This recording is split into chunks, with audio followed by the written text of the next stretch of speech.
Oh, hey, it went live. This Life in Tech, episode 127. I'm Jason. And I'm TK. And we're Danless. Now we can have a real conversation. Oh, shit, I got to mute that. There we go. Poor Dan. Dan, I tell you, he's a week or two away from being too big time with us. We're gonna wake up one day and to casually understand there's another YouTube cast going on somewhere else, and it's My Life in Tech, and it's hosted by Dan with only Dan. Yeah. Well, you know, and what I had said was we're probably around fall time. I suspect Dan will start dressing head to toe in black, and he'll get that raspy Bruce Wayne voice. It'll be really tight black and really off-putting. Yeah. Oh, Dan. So, man, we started getting into an interesting subject before I actually turned the podcast on because I just wanted to get warmed up. But I don't know where you want to pick that up. We were talking about leadership. Well, I think I think let's start with the concept that you brought up that, this the self before the group. Yeah. Right? Yeah. And I think when we look at it, if we go back to, even back to the turn of the last century, right? You had industrial leaders and they were taking care of themselves, but at the same time, they recognized they had to have large swaths of workers to show up and everything like that. And they didn't do it well at the beginning, but over time, the group organized. You can think of unions what you want in today's world, but back then, they were worried about some worker safety, and that worker safety at the time was only working 8 to 10 hours a day and not working 14 hours a day and not working 6 days a week and not having children work. I was traveling the world one time where children working is not a big deal, and they were building rugs and there was looms that the looms were moving back really quickly, and the person who was our tour guide was trying to tell us how much they enjoyed this, and these little kids were effectively just prisoners of their environment. And then one of the guys in kind of broken English, and I had somebody interpret for me, basically was trying to tell us that they're the perfect workers because of their little hands and how they can keep from getting whacked off in the looms, right? So they weren't benefit of that, right? Right. But I think today when you talk about, me versus we, and where you were starting to go was that this was somewhat fueled by social media, and I totally agree. Yeah, well, it's just I'm not convinced that social media itself as a platform produces it, but it's definitely at minimum a side effect of it. I don't know what really the meaningful differentiation is between those two, but it's just bizarre to me. Now, I'll tell you where I've been thinking about this. This is kind of crazy. There's a new show on HBO. I think they had like 2 episodes out called Chernobyl, about the Chernobyl disaster. And I was a little kid. Memory's bad, right? I think I was a little kid when that happened, but I don't remember. It was 84. It was 84, yeah. Right? Something like the early 80s. So I would have been like 8 years old, maybe, right? Yeah. And so I have this faint idea of it. But this show, I'll just real quick break it down, is from the view of the internal Soviet officers and administrators that were essentially covering it up in the beginning. Right. And so this is, over the course of the week, led me down this rabbit hole that has spun off into, like, I found a name for the type of architecture I like based on this and all these different things. And what really comes out of it is this idea of the few sacrificing the many for their own. In that case, some people were doing it to avoid responsibility. Some people were doing it to not tarnish the image and power of the Soviet might, which, is a uniquely Soviet thing at that point. And it's just crazy that it seems that we all have that in us, and somehow you have to figure out how to cognitively breed it out of yourself. And that's what I was finding interesting about you were talking about your experience in the teams with the we versus me mentality. Well, in the SEAL community, we can talk about that, but I think there's, you're always taught to, as you get more, you're taught individually, right? Because SEAL training is the only training that I know of, special forces or otherwise, in the military on the planet, where you're graded as a group. You have minimum standards of individual performance, right? And everybody meets those. But the strongest and most stringent grading is as a group. When people see, like, we do log PT and you have six adults on a log. Well, if everybody's doing what they're supposed to be doing, that work is fairly easy. And it's an easy way for an instructor to see with a very large class what's going right and what's going wrong. The minute one person drops off and things like that, things get demonstrably harder. And so from a very early stage of that training pipeline, you're taught that as long as we do things together, problems are solved easily. And so the concept of, and it can go awry, and I don't think it really goes awry in the SEAL community, of we punish the many to fix the one. But as a concept of work and positive outcome, they call it, we always used to joke, they call it a SEAL team for a reason, right? And not a SEAL individual. Right. And you get to this point where in very rare cases, do you do anything by yourself, right? There's no positive outcome. And that's, we're fairly highly evolved on that. And it's, I went through training 30 plus years ago, and I'm sure they're doing the same thing today to get the same result. Where I think it really manifests itself, and I can't remember who wrote the book. It might have been General McChrystal, but if it's not, forgive me for who wrote it. But the book's called Leaders Eat Last, right? Mm-hmm. And the Ranger battalions in the Marine Corps are very, it's almost a science how they do this. When they line up to eat, as an example, the privates go first, the private first classes go second, the corporals go third, and so on and so on. So at the earliest stages of your life, the minute you get promoted once, right, you go from an E1 to an E2, and now you've got all that newfound responsibility, as in zero responsibility. We're just going to give you $20 more a month, right? But you're taught that there are people that you're senior to, and you need to look out for them, right? And that is it's not the herd mentality, but by the time guys are sergeants in the Marines and in the Rangers and above, they're very attuned to lining up that way, and it manifests itself in a lot of ways. If you look at both the Marines and the Rangers, they have a similar mission, different areas of operation, but they're shock troops, right? Right. The Rangers parachute into an airfield with 600, 700 dudes, and they basically create havoc and chaos, and they're very good at it. They're unbelievably gifted at this. Marines are along the same lines, but they're naval infantry, and they're across the beach, and that mentality, right? I mean, even if you look in Iraq with the surge, that surge was led by U.S. Marines, basically starting at A and going to B, and being offensive in a very effective way to anybody who asked for it, right? And we don't randomly in the military destroy things, but you get what you ask for, right? And if we tell you to lay down your arms and you don't, we have a solution for that. That requires a sense of expediency with regards to leadership. So when the sergeant says to the corporal, "Hey, do this," a lot of times there's not a time to have a big long launch discussion, right? And I think especially when folks get out of the military and they transition into civilian life, that's probably the hardest thing. Is they want a hierarchical structure, right? And they expect the junior folks to listen to them. I think one of the benefits in the SEAL community is, and one of my oldest friends and one of my former bosses used to say, walk into a room. We all have an equal opportunity to die. So for a little bit, we're all going to have an equal opportunity to say on how we conduct this. Right? But everybody knew the back end of that. And the back end of that was, once we're done and everybody says, yep, that's what we're going to do, and it's approved, then we fall back into, hey, everybody has their place in the plan, and we're going to execute that. Right? And I think when you take outside of that really small group of people, and then you put it on social media, it's what we talk about every week.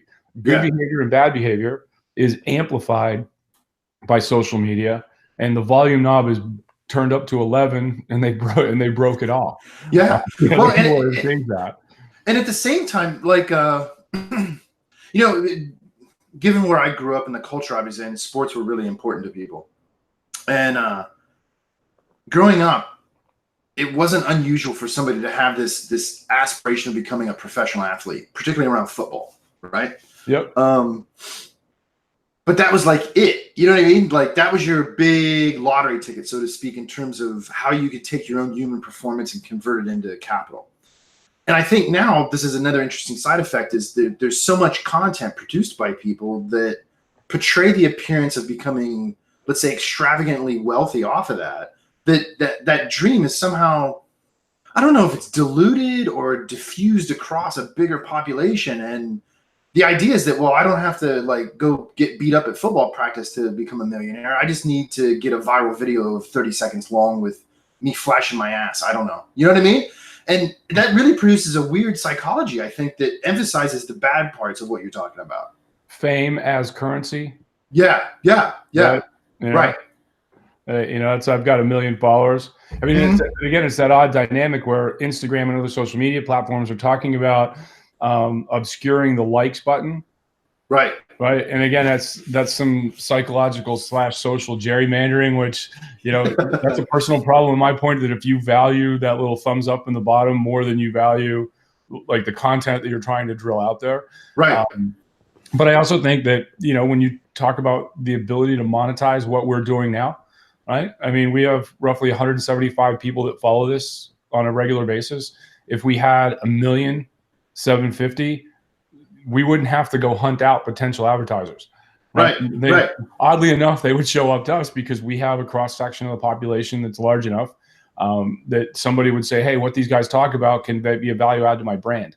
So I think a lot of that is, and not that, it goes back in my mind to the age-old argument about communications and free, and that, that First Amendment, that free speech, right?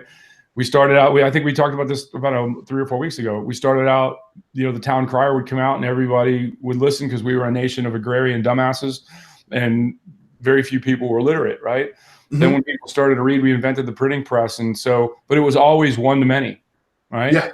Then in the 20s, if you look in the late 1800s, it was the papers, right? Newspapers, even now today, we have the opinion section and some newspaper will endorse a candidate. Well, a newspaper endorsing a candidate today is almost meaningless compared to what it was 50 years ago, right? Because of how people consume their news, right? But it was always one to many. When radio came out at the turn as a mass communication tool at the turn of the century, we had the airwaves were open and everybody was having radios and we were communicating back and forth.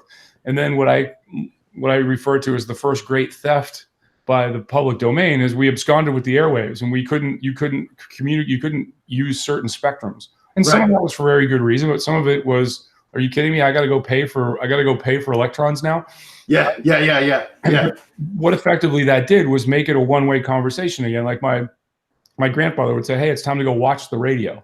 Yeah. Right? Because you literally sit there and look at it while people talk to you, right? Right. And then television. Well, television, by virtue of expense, right? You weren't doing this in the home, right? And again, it was Walter Cronkite comes out, tells you 3 stories a night, tells you what the stock market did today, and then you're off back to your life. And it was that 30 minutes that you were told what was important, right? And then now with the advent of the internet and what we're doing today, right? It's one to many, right? It's many to many. Somebody could basically chime in right now and go, hey, I want to get on here, and you'd send them the link, and now we could have, somebody we don't know that wants to argue with us or or bolster our opinion either way. And one day that might be fun, right? We start taking all comers, right? Dan and I in the past have said it is with the link, it's open, and I'd be willing to send it to anybody that joins the chat, which, I've learned now to like have a second screen open with the chat so I can talk to people, right? At least through text. And man, if somebody wanted to hop on, as long as it wasn't in the middle of like a deep conversation that I was thinking about, right, I would send the link to anybody. But you look now, I mean, I think, we ran that course and certainly, in the early 2000s and everything like that, all these YouTube millionaires and like the, that early adopter mindset. It's like you take the first cable runners at Cisco. Those guys were making bank, right? Because there was like 10 dudes that knew how to do it and splice fiber and like that. Now that's the everyman job, right? And we're kind of getting on to that right now. But what we're getting to that regulation piece, right? Where we're going to regulate who says what, when, and how, why, right? And I think whether you agree with the opinion or disagree with the opinion of somebody shouting it, even if it's something that you're, and I always use the Klan as an example. Like, let them be up here, let them talk every day of the week, because every time they open their mouth, they show off who they are. Right. Right. And Yeah. most Well, reasonable people will say, okay, that's completely abhorrent and distasteful, and we don't want to do that. And they'll just by the masses, they'll migrate themselves away from the center of the room. yeah. Well, people underestimate the danger represented by forcing those types of mentalities into the shadows. That's exceedingly dangerous. I'd much rather things I don't Right. like be out in the open where I can see it, you know what I mean? And kind of keep an eye on it than have them lurking in the darkness, as it were. Yeah, no, I totally agree with that. Right. I mean, I think I said this a couple of weeks ago, right? When Eisenhower came over the hill and looked at the first concentration camp, he said, somebody get out here and film every bit of this to the full extent that you can do it, because 70 or 80 years from now, some damn fool is going to say it never happened. And what do we have? We have Holocaust deniers all over the place. Yeah, right. Exactly. And until you've been to a concentration camp, it's a life altering experience. Right. And I went to one in the early 90s, maybe the late 80s, actually. Late 80s, early 90s, when I was a young frogman. Years later, when I was in the Balkans in the mid to late 90s, and you would go out and you would have to see these mass graves, and watch people as respectfully as humanly possible clean that up. That's something I don't think was filmed enough, because we've only made it 20 years and people are saying, oh, that never happened. Right. Right. Yeah. And I think, but you're right. Take abhorrent behavior and take great behavior, right? Celebrate behavior. And you celebrate bad behavior by putting it in the middle of the room and then saying, okay, anybody that agrees with this, we've got to have a chat. Right. Because you're like, I got to know what's going on in your noggin. Right. Well, exactly. No. I think that's spot on. It at least represents how I feel. Like, I'll give you a strange example, then I'll connect this back. And this ties into this notion of celebrating failure, right? So my daughter had a little dance recital last night, and she's 4.5, so she's like in the 3 to 4-year-old group because where her birthday falls. And so it's like, I think there's one group younger than that, all the way up to seniors in high school. Oh, wow. And they're all these little groups, and they come up and they do dances, and it goes on for like 2 hours, man. And you could take the attitude, which I'm sure some people do, of, this sucks, it's in the dark, so I'm going to play on my phone or take a nap or whatever, right? And so I really was thinking about us talking today, and I really tried to pay attention, because one of the things over the last, let's say, 5, 6, 7 years, I've become kind of addicted to is human performance. Just watching people do great things, being human, whatever that is, right? And so I'm watching like this progression of kids, and they do the oldest to the youngest, back to the oldest, back to the youngest, and then they're done. That's kind of like the way it went. And you could see, man, each group was representing slightly becoming more aware of themselves in space and time, the way they move, you know what I mean? Yeah, and they're getting physically more powerful, so they can move more and they can move faster. And man, I'll tell you, no shit, at the end, I was crying a little bit, just a little tear. Yeah. Because it's so gorgeous, man, to watch these people. And especially the young kids, they don't care, man. They're just up there having a good time. They're completely oblivious to being watched. But you could notice at one point, probably like at the early teens, those kids were uniquely aware of being on that stage and being observed. And I could tell the way they were moving that some of them weren't quite sure what was going on. You know what I mean? Right. And I started thinking about all the failure that goes into even something, let's be honest, in the scope of the universe, ultra trivial, this little dance recital. It doesn't have a lot of meaning outside of the immediate group that's there, right? And all this failure and blood and tear and sweat goes into just that 2 hours. And it's only 2 hours, man. That's it. It's just 2 hours. I don't know how people sit back and think about stuff like, the Holocaust didn't happen. This is a strange connection, right? But I'll get there. Or the earth is flat. Yeah. To me, it's such a strange thing that I really want those people to talk. And I really want to be able to ask them questions to find out, how did you come to think this way? Right. Because, I think you and I probably have instances, even in the very recent immediate past, where we've diverged from a group in our thinking, right? Because you're just outside on the edge a little bit. And that's one thing. But to say that the Holocaust didn't happen or the earth is flat is so divergent from like social norm, right, that I get really curious about how people, knowing that they failed all along the way to learn to where they're at, where that like went so backwards. Well, most times when not the earth is flat, right? That's like, okay, at what point did science class fail you, right? Or where did you go to public school? Because I don't want my kids to go there. right? Because obviously something got by you, right? When you talk about the Holocaust, certain aspects of slavery, and I can't remember the philosopher called it the original sin, right? Yeah. Every country has an original sin. Sure. The UK's, Britain, Mother England's original sin is the colonization. Ours would be slavery, and you move on through things. And so when you try to say some of this didn't happen, like I look at in particular that less than, okay, the wheels went off the cart. I go, okay, what's your agenda? Yeah, right. Because there are certain people that like, hey, you seriously believe this didn't happen, right? Climate change is a thing, right? It is one of those big things. Like, we can agree that the planet is changing. Where the problem comes and where people are so divisive about it is if I don't in lockstep agree with you that we need to financially break the country to deal with it, right? And again, it's like we're shunting people's ability to have a conversation about it, where like Al Gore came out, the science is settled, right? How many times as an educator, as a researcher, as everything, is the science settled?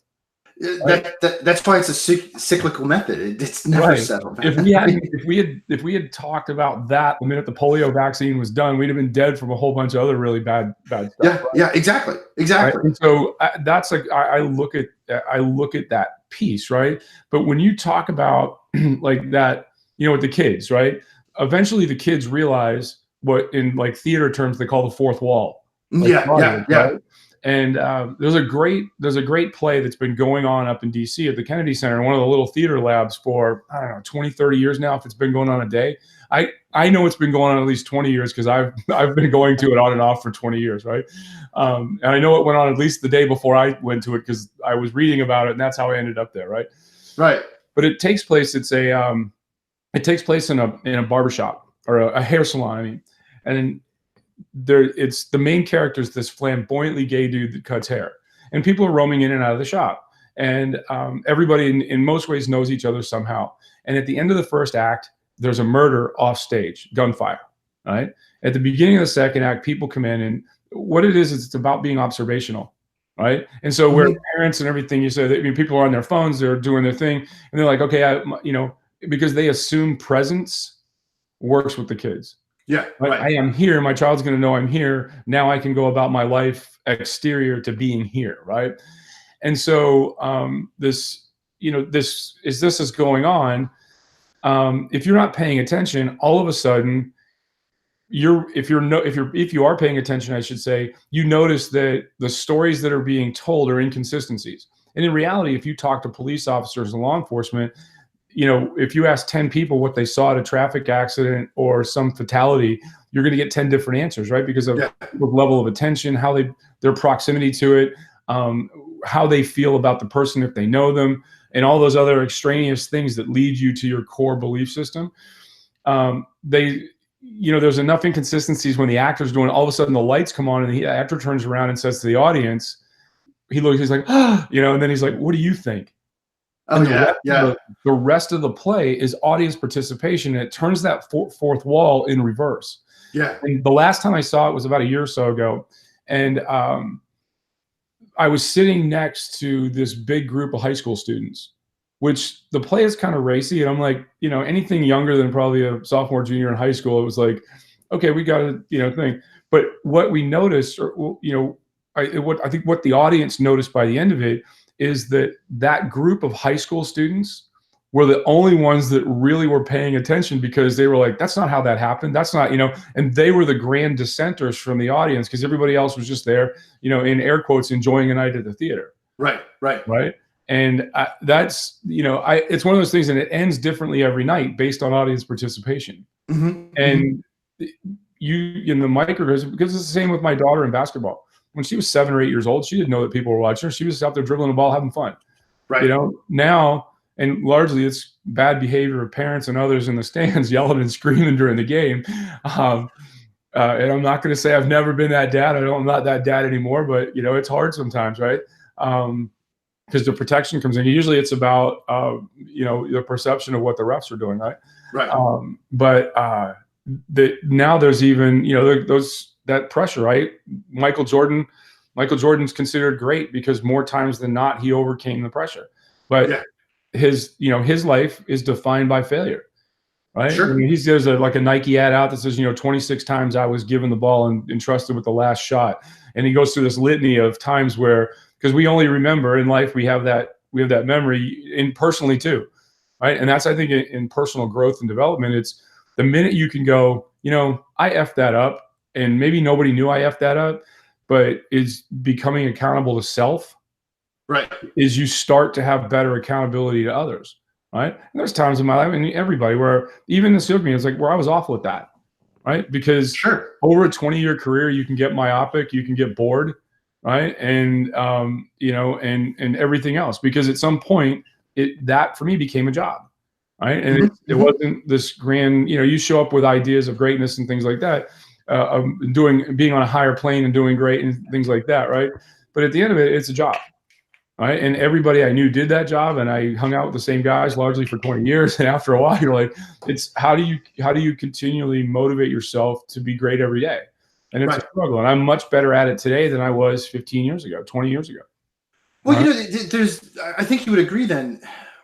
It seems to me that there's this interesting, almost fractal set of failure patterns, right? Where like clearly on an individual basis, like you were just describing, we have to fail to learn how to succeed, because there's like not really a good handbook. Right. You just have to live. And that was kind of how I was connecting this notion of, for 2 hours, being present and just being part of that time that's passing, regardless of you participating or not. That time's passing, right? Yeah. And so we do it on an individual level. We seem to do it like on a small group tribal level. And we clearly do it on a societal level. I mean, how many great atrocities have there been? Not to focus on negative things, but there's a positive to this. Whether it's the Holocaust, slavery, all kinds of bad shit humans have done to humans, right? I tend to be more of an optimistic, not a utopian, but an optimistic person in that I really think at some point we've accumulated enough social large group failure that we're going to be able to transcend that. I don't know if technology is the panacea for that necessarily, or if it's just the evolution of our own, let's say, human spirit. But I've been thinking about it because in the fall I'm starting at a high point, and I'm starting with a new group at a new school, new students with no history. And I have these classes with plenty of time to prepare everything in advance of August, and I can do whatever I want, which I've not been able to do for 7 years because it's just semester after semester. And I've been thinking about, okay, well, I'm going to teach a class that there's going to be like brand new people, not only to computer science, but to university in. So it's a freshman level class. And man, if you fuck that up, you're ruining that experience for 20, 30 people. Right. I mean, you might ruin it so bad that they just never come back to High Point. And now it's the individual ruining it for the group, so to speak, right? And I don't want that. Well, I really want to go ahead. I think, Jared's a junior in college right now. And so this transition from high school to college, the university setting, I've, recently watched it. Right. And whether it's friends of ours and their kids, and so every year you hear stories of great success, and then with less frequency, because people don't like to announce their failures. You hear less stories about that. But I think one of the things is, how are you prepared in high school to head to college? And I think, because I don't, in a strict sense, how are you prepared educationally in high school, right? And if you were given the tools, you're taught how to write a science paper, you're taught how to cite your work, you're taught how to do an English paper, your MLA format, whatever, all those things, right? That when you get to college, you're not trying to be taught how to learn. Right. You're more focused on how to be a college student, right? How to live on your own for the first time, how to be accountable for time, space, and and your work, right? Right. Recently, with parents, is like, hey, one of our sons isn't doing so well because in high school, and they didn't realize this when he was in high school, when the paper was due, as long as the date didn't matter, as long as it was by the end of the grading period. Well, obviously he goes off to college, and that's not the same, that's a whole different experience, right? Yeah. And he was working off the life experience he had. I think so. I think being very declarative as a freshman level thing, is like, here's the expectation I have. Yeah. When I went to I went to college quite a few years ago, but that was made plainly evident to us. Now, it might just have been because it was engineering professors, and they're very, there's black, there's white, it's on and off, right? It was a very binary activity, right?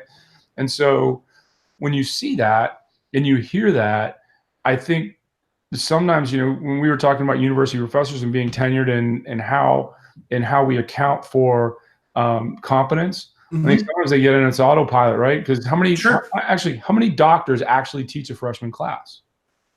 It's a lot of days, right? It's usually frowned upon.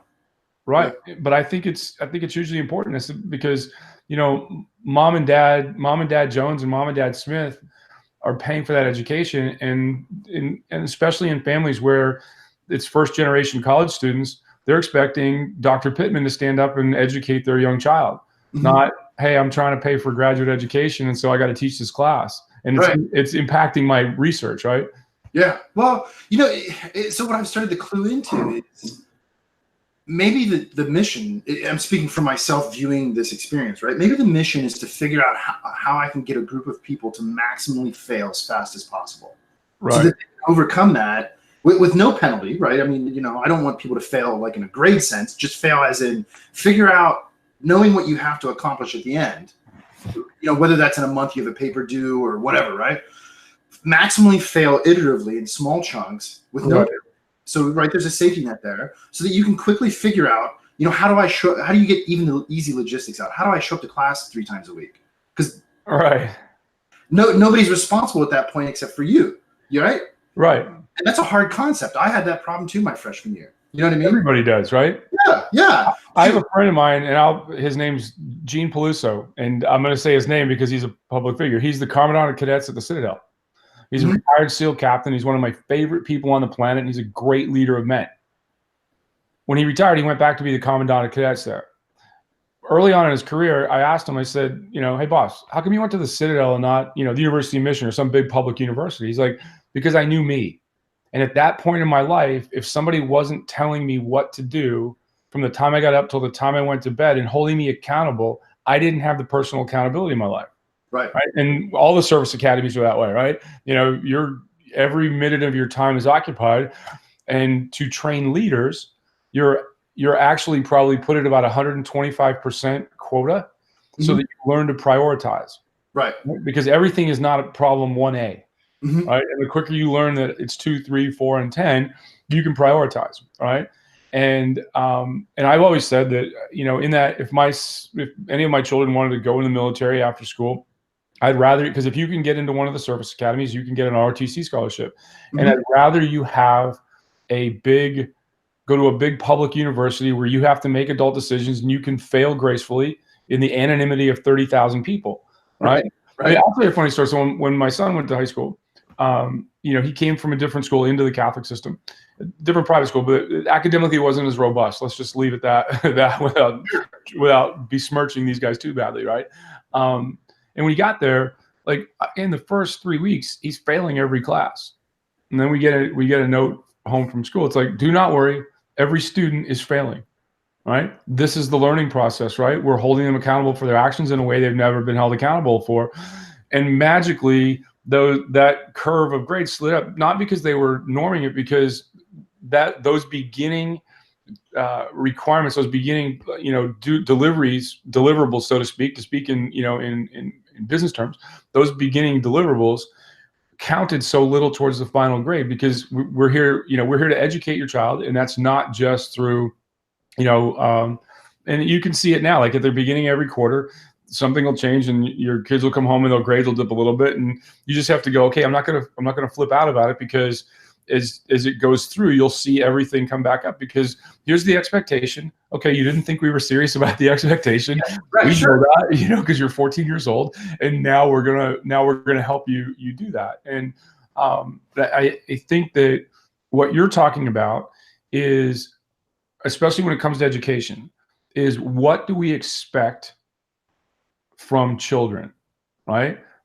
100 years ago, people getting married when they were 18 and being in the workforce and being responsible adults and having kids, right, was thought of as the norm. I mean, you're up to 28, 29 years old for, the median of when people get married now, right? And why? Because we don't mandate that kind of responsibility as early on. And I'm not saying it's bad, right? I mean, to a certain extent, but when it comes to the things, and if life is different for everybody, and we can't put people in boxes, but at some point, you've got to go, okay, I'm going to be responsible for my actions. And if that happens at 17 when you go to 18 when you go to college, or it happens at 22, okay, either way, right? But and I think today we've got enough anecdotal evidence that you can do something that's different than the norm and still be wildly successful at whatever you choose to do. Yeah, yeah. Well, right, and it's really this idea of, I mean, that's just part of our wiring is in the human condition. We learn through mistake. We learn through error, and we're really, really good at it as a species, right? Like, I compare it to I have 2 dogs now, right? They don't really learn that well through error. They actually have to have active correction to be trained to a high level of performance, right? Right.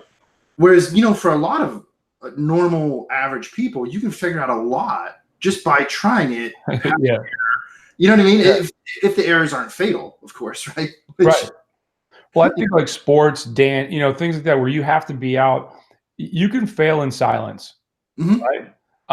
Edison failed at the light bulb. He's like, the famous quote: "I didn't fail. I just found 1,000 ways not that a light bulb wouldn't work." Yeah, right. That kind of thing, right? And that mentality, when you go into something, that separates people that achieve greatness and people that think. It's like, there's 100 campy memes and pictures of, but it's how many times do you fail? It's like, fall down 8, get up 9, right? And Buds is really, like, the whole SEAL training thing is, and I've thought a lot about this over the years, especially as you try to say what you do in the civilian workforce, especially if you want to be a leader, is there are things that are applicable, but a lot of it is not. And it's because you're compelled to be there. You have an ID card, you have a contract, you're kind of at the mercy to do it. And so Buds is designed to expose people to failure at a very rapid rate, and to recover from that failure. Right. And that's the gift.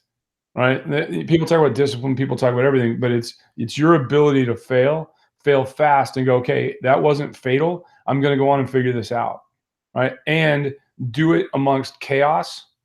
Right. And because that is where, when they're looking for leaders in particular, that is, how do you overcome failure in very chaotic situations? Right. Athletics, to a lesser extent, but is the same way, right? In basketball, you got 10 people on a court. I mean, it's very fluid. It's moving very quickly. How do we guarantee that we have a plan and we want to execute that plan? Do we execute that plan and get it in the right guy's hands, especially like in the case of like Michael Jordan or Steph Curry or these guys now, where everybody knows the ball is going in. I know that you know what I know. Yeah. And how do you execute that plan, even though everybody in the room knows what you're going to do and they're actively trying to stop you? Right. That's the gift of performance. And however thing, because you can do that in silence and you self-contain it. But when you have to get out and own your own failure without excuse, that's usually important. And most people are not good at that, because you don't want to stand in the middle of the room and go, hey, I really just effed that up and I'm going to attempt to do better. Because you lose a part of yourself. You have to open yourself up in a way that you don't normally have to do. Yeah. Well, I think we've observed that, well, in certain situations at Silent Circle in the same room, but like, I just had an experience. I was at High Point for a meeting this week. They had like a faculty meeting and a speaker that I wanted to see talking about course design and stuff. So, these people are super nice and they invite me. It's free. Fuck it, I'll go, and so they get into, actually, I met the president and he gave this big presentation, and during it, I'm looking around at the table, and humans being humans, I didn't judge it. It's just, it's germane to our conversation. There's a percentage of people that are completely tuned out to what's going on around them. You know what I mean? And yeah, I'm the new guy, so like I'm trying to really pay attention because I'm learning who people are and where they're at in this hierarchy and all that stuff, And that's what started me also thinking about this idea of time passes, man. That there's no pause on the clock. You know what I mean? And you can either be part of it or you can't. And it's a personal choice to a large degree. And so if you choose to be present in the moment and mindful of it and participate, you don't have to necessarily be vocal and make yourself the center of attention, which is the extreme other side of it, right? The Right. me versus we syndrome. And there's some beautiful things that can go on. Beautiful things. Right. I think there's this, and it's this not paying attention. Before, 20, 25 years ago, before cell phones, you could go into the room and space out and, and look like you're present, right? I mean, Yeah. remember the old movie Office Space where he's getting interviewed? He says, basically I come in and I sit at my desk and I just space out for about the first hour. And the guy's like, space out? He goes, yeah, I look like I'm working, but I'm really not, right? Right. You could actively do that. Mhm. Today, it's, with cell phones in particular, I've got something to occupy my time, right? And what you're talking about is being present. And even if, the big, I laugh at it now, people, they'll take their cell phones and they'll put them face down on the table, like, I'm giving you my time because now I can just see the phone. Like, I have to actively see it. I went to a meeting the other day, and like, because I had all my stuff with me because I was going home. The last thing I did when I got in, I had to meet somebody at a hotel, and we were gonna sit around and have lunch and everything. I just put my cell phone in my backpack, right, and then sat there. Right, and it's that, like, certainly when I was growing up, and part of when we talk about technology, and certainly when we talk about secure voice and messaging and all those, being privacy stuff, is in the way that, when certainly we were at Silent Circle, and you probably heard me say this more than you wanted to me, that privacy was, when we were kids, we could go talk to each other. We could do it quietly in the middle of the road or in the yard. And if our mom and dad wanted to know what we were doing, they had to go, hey, what were you guys talking about? Right.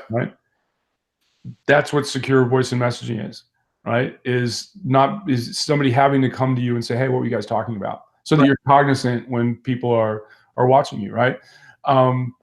And now with the phone has become that great disrespecter, I think, right? Because everybody puts them out on the table. And I like, saw somebody the other day, I was on, the thing is, like, they come into a restaurant, they get like a little bread basket, and they all put their phones in there.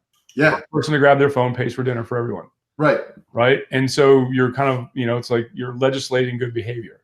Yeah. Right. Group enforcement. Right. That's the ultimate we, right? Like, hey, stay off your phone or you're going to buy me dinner. Right. So, but yeah, I think, it baffles me now, sometimes when there's so much at our disposal. Right. And what we're ultimately talking about is saying, hey, let's take a break from the assault on our senses and just focus on what's in front of us. Being at dinner with somebody, being in a basketball game and stuff like that. I will tell you though, as a former baseball parent, going to a dance recital for 2 hours is easy. Going to a basketball game is easy. It's because it's finite time. Right. A baseball game on a field that has no trees around it in the early spring when the wind's whipping through there, 9 innings cannot get over fast enough. And because there's no concept of it has to be played. Yeah. Right. It's got to be 27 outs and there's no way to get around it. Right. Sometimes that becomes a challenge just because you're trying to battle the elements and your own demons of like, is this thing ever going to get over with? Right. And still look like you're happy for your child along the way while you're like, oh God, I don't want to be here. Right. But it's part of adulting some days. Right. Well, and that's why I'll tell you what my secret was getting through Little League with my stepson. That's why I started volunteering to keep score for the team with the little book. Yeah. Because it forced me to figure out how to fill the damn book out. Yeah. Which is it's a little archaic, you know what I mean? It's like, it's kind of strange. So my wife knew a little archaic. They've been doing it since 1890s. Somebody that's never done it before. There's like all these little codes and shit. So it was interesting. Yeah. You put this little notation here and it means this. Okay. And so my wife knew how to do it exceedingly well. So she taught me. And then I could sit there and do it and figure things out. The best part, though, were the people that weren't paying attention. This is kind of meta. Would constantly turn around and be like, hey, what's the score? Even though there's a giant electronic score. And then, like, I would start serving up little math problems. Like, the score is X minus 10. You know what I mean? Right, exactly. Yeah. And they're just looking at you like, dick. Yeah. Oh, totally. Sure, I was being a little bit of a dick. Fair enough. But it's a way to pass the time, but also engage in what's going on. Right, no doubt, yeah. The funny thing is, like, I've worked the table at a lot of basketball games, and it's almost a mob dynamic. Mhm. You do an AAU tournament, your kid's going to play at least 2 or 3 games a day, Friday, Saturday and Sunday, right? And so, you got 11 kids on the team, you have 11 sets of parents, and is always happens, two sets of parents end up working the table every game, right? But I started doing it because I felt bad because one guy was doing it for our team every game, and I was like, brother, I'll help out, thinking I Yeah. was going to drag people into the middle of the room, and then everybody was like, whew, I don't have to do it, right? But when you sit at the table, there's two things to do in a basketball game. You either keep the clock, which means you're on and off with the time when you hear a whistle, and you're keeping track of fouls and adding points to the game, right? Right. The book, in the same way, is there's circles and there's slashes and there's lines and all this other stuff. And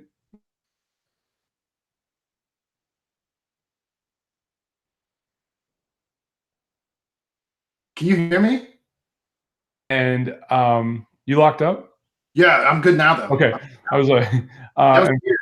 Yeah. and figure that out, right? I had more parents because one parent from each team has to work the table. I had Right. more parents from each team want to work the book. And it was odd to me. Finally, I asked one of the moms one day that was working the book, why do you want to work the book and not the clock? She goes, if I make a mistake on the book, nobody can see it. Yeah. Right. And it was the anonymity of failure. Right. Yeah. Yeah. But the really odd dynamic when you work the clock is most of these, you're in gyms that, you're not working at the United Center where everything is perfect, right? You're at some, gym, maybe, some worn out public school gym sometimes. And some of these private school gyms are Taj Mahals and everything in between. Well, sometimes you're working the clock and that little toggle switch or that little button is worn out. Yeah. And so you're hitting it, or you're busy trying to keep track of all this other stuff. And so the game starts and you forget the clock, and you'll get parents that are rabid in the stands yelling and screaming to turn the clock on. Right. And I had a ref come over to me one day and just be like, hey dude, don't take it personal. He didn't know me from a hole in the ground. I'm like, trust me, I'm not. And he goes, just remember, not one of those parents that's in the stands yelling at you about the clock ever came out here and worked the clock. Exactly. Right. Well, I'll tell you, Matt, to your point, I was at a basketball game for my stepson in high school.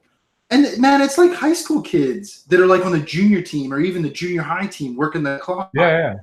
And at least in the schools we were in, they were public schools, kids could earn part of their required community service hours by serving the school that way. Right. And so lots of kids did that. Perfect, man. Perfect. And a lot of times they didn't have any adult supervision. Yeah. And they're actually like doing it, but they would make mistakes for various reasons. Who cares why, right? And this one game, man, this dude sitting beside me was part of the same team, right? This isn't like the travel team that came in, right? The visitors. It was the high school's team. Is yelling at this kid, yelling at him. One of his classmates. Yeah, but it's like somebody else's dad yelling at this kid. To the point where the ref stopped the game and came up and sat down beside the dude and explained to him that this was a junior high kid doing his best. This kid's 12 years old. Get off his back, right? Right. Or you know what? Why don't you take the better road, in my opinion, and go down there and help him? Right. You know what I mean? Well, Like, and they actually make a little bit more than this, but most high school refs, AAU refs on the weekend, the younger the kids are, the newer the refs you get. But even at the high school level, my take is, hey, if these guys were competent to ref anywhere else, at a higher level, they would be, right? And when parents really lose their effing minds at the ref, I'm like, hey, you're getting the best guy that can show up for $25 a game. Right. He's not doing it because he's trying to make $1 million. He loves the game of basketball, and to the best of his ability, he's trying to control it. Now, do refs have biases in our, just like, you walk through life, there are people that are just, nasty people, right? There's one ref in particular that is kind of in the Virginia Beach area. And I was there the day she first had her first game, and I'm working the clock, and it's at this gym where everybody knows the clock is touchy. And she's blowing whistles. I mean, she's literally like right out of ref school. So everything is, by the book, everything is a big deal, right? And she finally comes over to me near the end of the game and starts giving me like verbal abuse about my ability to run the clock. And I finally was like, hey, listen here, lady. Yeah. I said, first off, I'm just going to tell you this. I said, so every person for the rest of your refereeing life is a parent volunteer that works here, right? They're doing the best they can. You've never refed at this gym before, so you don't know the clock is touchy. Every parent that's worked the clock at this is like, oh man, we got to go to this school and we got to work, right? And there's one that, to use technology, there's one school where it's a Wi-Fi connection between the little control box and there. Yeah. And I just, my natural, hey, mobility's been my life. And I want to explain to you, there's 200 cell phones in here and some crappy 2.4 connection and everybody in between. Yeah. And hey, sorry if it's not working right, but and the only reason I'm reminded of that is because I was out of town and my daughter had a basketball game last week and it was very poorly reffed. And she's like, hey, and in a very derogatory manner, described that ref. And immediately when she said it, I knew who it was. That's 5 years ago. There's that first game, and she's still, because that's her personality, right?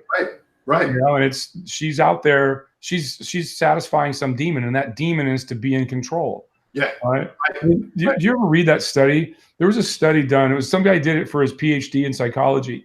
He did it for his dissertation, and it was about people's perceived control they have in their life. Yes. Right? And how to basically, kind of shortcut that guy feels like he has no control, because some people you're going to go, that guy's a control freak. What a jackass. Well, no, maybe it's deeper than that they just feel, on a day-to-day basis, they have no control. So this was what this guy did, and I think it's the coolest thing on the planet. And to tell you this story, I was telling somebody this story on a way to a Starbucks one day, and then saw the behavior when we got there, and the two of us were like, "Oh my God!" Right? Yeah. So this guy's theory was, and and as having not gone through the doctoral process, I would imagine that at the beginning he really had to lay out and explain why he thought this was going to be a really good doctorate.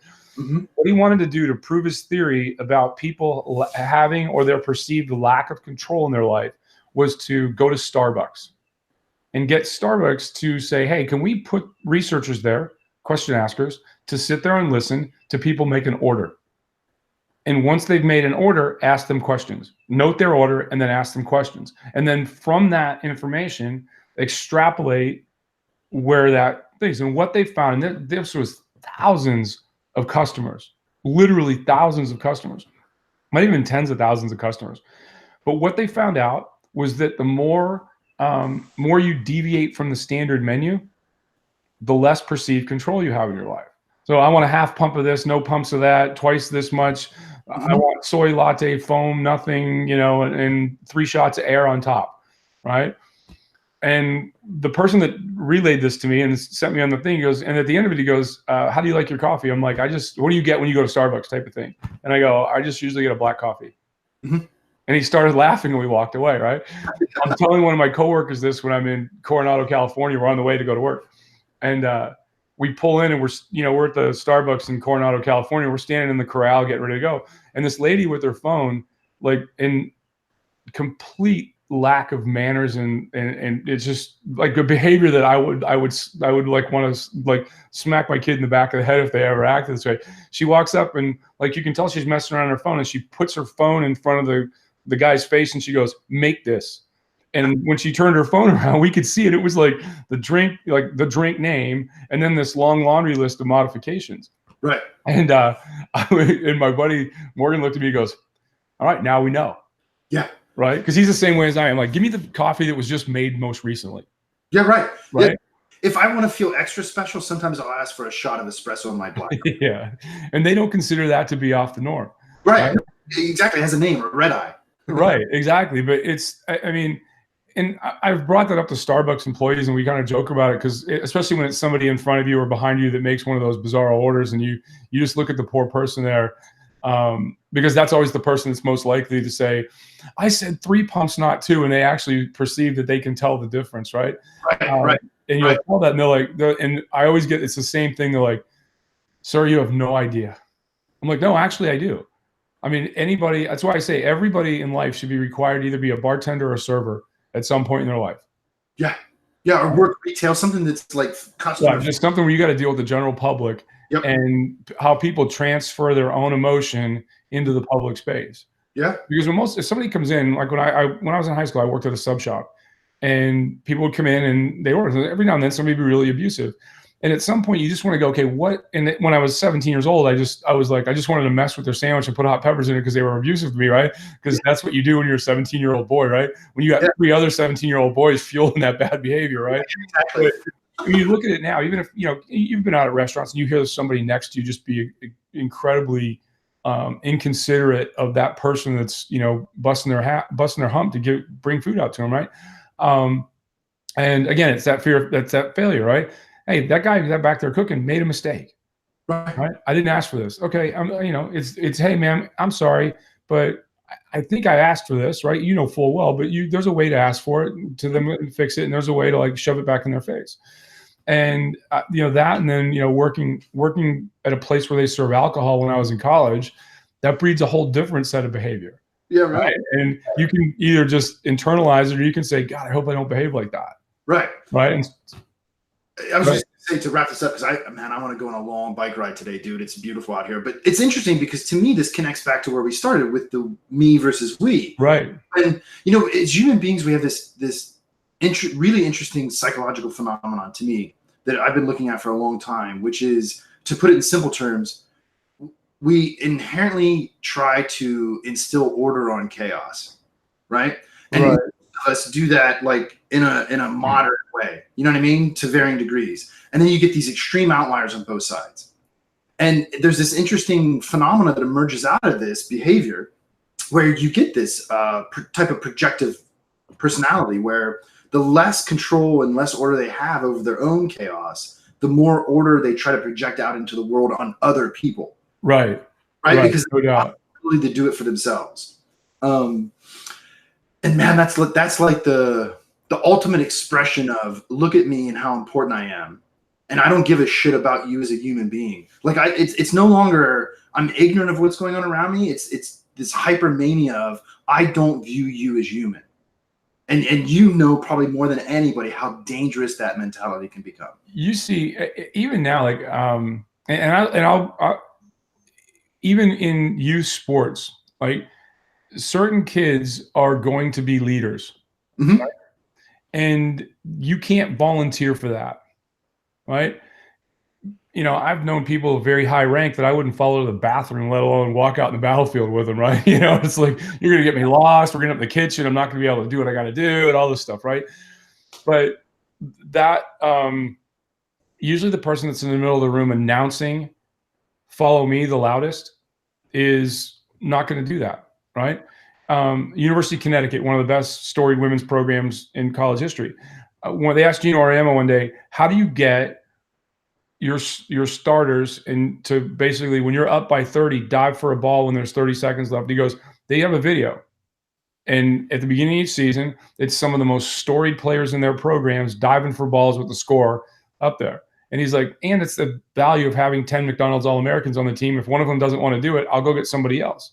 Right. It's a culture of accountability, and that leadership by example, right? And that's sometimes it's not by example, it's leadership by comfortability, that we, by another person's actions, believe, because there's in some ways not a way to mimic when leadership is truly needed. There's a stress involved sometimes, it's not too, but you understand, hey, that person shows up early, they're the last to leave, all the things that we think are positive behaviors. And then what I find is there's usually a calm, right? People say to me all the time, like, you don't yell and scream, right? I've never found that widespread panic has solved the problem. No, right. But again, it comes down to people's perception of control. And what's the old thing, when all those around you are losing their heads, right? That, that whole diatribe. But that's really where it comes down to with great leaders is, how can I not panic, right? I mean, my daughter's last year before, it's 30 seconds left in the game, we're up by 30, she dives for a ball and everybody's panic stricken because they don't want to get hurt, right? But the coaches are like, you can't, like, you're either going to do that type of stuff or you're not going to do that stuff. Right. Because either it's important to you or it's not important to you. And that's when you talk about great leaders, is that while that guy or girl is standing in the corner saying, follow me, somebody actually picks up the group. And it starts emotionally, right? Because where the group dynamic starts to fail is when people lack hope. And it can be on a very small scale. We're not going to win the game. Right.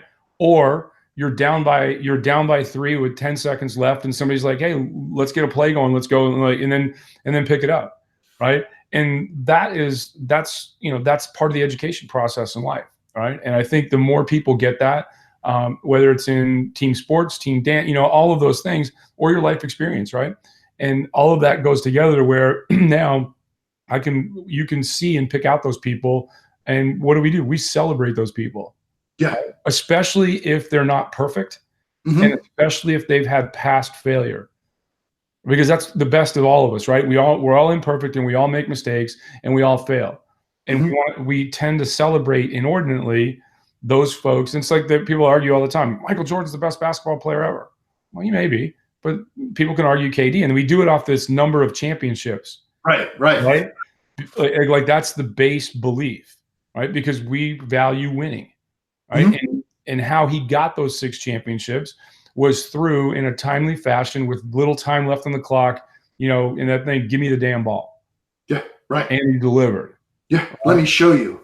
Right, exactly. And I think, there's that old meme, the leaders, you've got the chariot, and the leaders out there pulling the chariot with everybody, and the manager sitting in the chariot telling them where to go.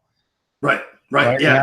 And that's like, you look at the military or business or anything else, right? That's the hard one, right? Is to say, I have a responsibility that I have to be above some of this. And I mean that in a way that if something goes wrong, I have to be able to be distant enough that I can come in and help fix the problem, right? And balancing that distance with being in the room and being present with everybody to solve problems and to actively lift people up before it gets unmanageable, before despair sets in. Right. And that's where the true leaders come, right? And pushing people to limits that they think they could never attain, right? I mean, I know the guy that did the UI UX for all the Kindles, and was and much like Steve Jobs or anything like that, the Jeff Bezos of the world they all have their attractors, detractors, and even their detractors are attracted to them because they made them achieve greatness. Right. He walked into a room and they're like, we're not sure this can be done, because I don't know if, and nobody remembers the Fire Phone, but the Fire Phone, the key to that, if they'd have marketed correctly or just marketed the software correctly, was their mapping software was so far ahead of everything. And so my buddy did the UX for that. And they were flipping out because Bezos, that was his vision of how it ended up. And they were like, and it comes into this has never been done before, right? And he walked in the room and they're like, we don't think this can be done. He goes, yeah, it can. And they're like, well, how do you know that? He goes, because I pay you guys to do that, and you're great and you're smart and you're going to figure it out. That's right. He set the limit that you're going to do it. And then he coached him up and said, this is what I pay you to do. And I hire smart people, and you guys are the best at what you do. And I have faith in you, and I know you can do it. Yeah. Well, okay. He broke him down a little bit, saying, hey, I pay you and I expect you to do it. And then brought him back up again, and then distanced himself from the problem. Right. And my buddy says his ability in the design process of the things that he thinks are important was to show up at the right time and get everybody back in the room when he felt like the wheels were coming off the cart. Yeah, exactly. Right? Exactly. So, yeah, no, I think it was, hey, we had another good week with Danless. Well, I'll end with this, Matt, because you're right on. And this is another thing that I've been thinking about is there's not a lot of, in the culture I'm joining, there's an interest in being entrepreneurial, but individuals don't have a lot of experience with startups. And so I think that's one of the things that made me attracted to them, is I do. And so we've had a lot of good, meaningful conversations about what makes somebody like good at either working in a startup, starting a startup, so forth and so on. And it took me most of spring to think it through. And I really think if I had to boil it down, I want to see if you agree with this. Particularly if you're going to start something, I think you have to be comfortable suffering from the delusion that you can individually change the world. Yes. And you know what that theory is called in economic terms? It's called the greater fool. Yeah, exactly. Right? That's the greater fool theory, right? And there was a show on HBO called Newsroom, and one of the characters like really articulated that well, right? That it's the person that buys high and sells low. It's the person who whose chair we want to jump in when the musical chairs stop. But the net of it was, and I think it was the best statement I've ever heard on it, was, but this country was made by greater fools, because they have the right balance of delusion and grandeur, and that they can succeed where others failed. Yeah. Well, and it's that high tolerance for failure and nothing but pure blood, sweat, and tear persistence, Right. And I think, and when you talk about growing a program, right, because that's really what you're doing at High Point, you're building a nascent program, right? And you're not only competing against yourselves for students and thing, you're competing against the fact that another school can say, well, why are you going there? They're just starting out. Right. Like, we've been doing this forever. Right. And so how do you articulate that quickly and get people motivated? I mean, and you have direct experience, because that was you when you were at Capital going for your doctorate. You were patient zero. Yeah. Right. Well said, man. Well said. You know what I mean? And so Yeah. I would say that in your personal experience is probably very well suited to lead that tribe, right? And say, hey, I know what they're thinking, right? I was that guy, right? Mm-hmm. And I took a chance on them, and look where it's taken me, right? And I think, and that could be part of the, I hate to say with colleges you're marketing, but you are, because you're competing against other vendors. Sure. Yeah. No. It's appropriate. You have a product and you're competing against other vendors, and that concept of take a chance on me, right? Because that's startup life, right? I'm credible, right? At the time there was Nokia, right? Then Motorola came out and said, hey, we've got the Razr phone. Well, those little Nokia bricks, they didn't pivot fast enough. It's like, oh, there's no way they can beat us. Well, people found that product to be credible, and they're like, hey, this is actually much cooler than what we had before. We just had to get a couple of those people to be like, hey, I want to be that early adopter. I want to be that front runner, and I'm going to be cool. Mm-hmm. Right. And now you look at, what did we have for smartphones 10 years ago? There's just a proliferation of every vendor throwing something out there. And then now we've narrowed it down, right, to two things. And why? For a really good reason. It's a product design, product delivery. Everybody either expects something with iOS, or they expect something with one of the variants of Androids. Right. And you can find your own way. If I like the Samsung experience, I get that. If I don't, I go buy a Google phone, or I'll find something in the middle. But their delivery mechanism is ultimately the same, because we found what's successful. Exactly. I agree, man. Yeah, that's another great one, dude, for the books. Episode 127. All right, man. Everybody have a great week out there. You too, man. Hey, I'm going to send you a text message probably tomorrow. I had an interesting thought I want your opinion on related to your current ventures. All right. Very cool, man. Sweet. Have a great Thanks, everybody. Take care. Bye-bye.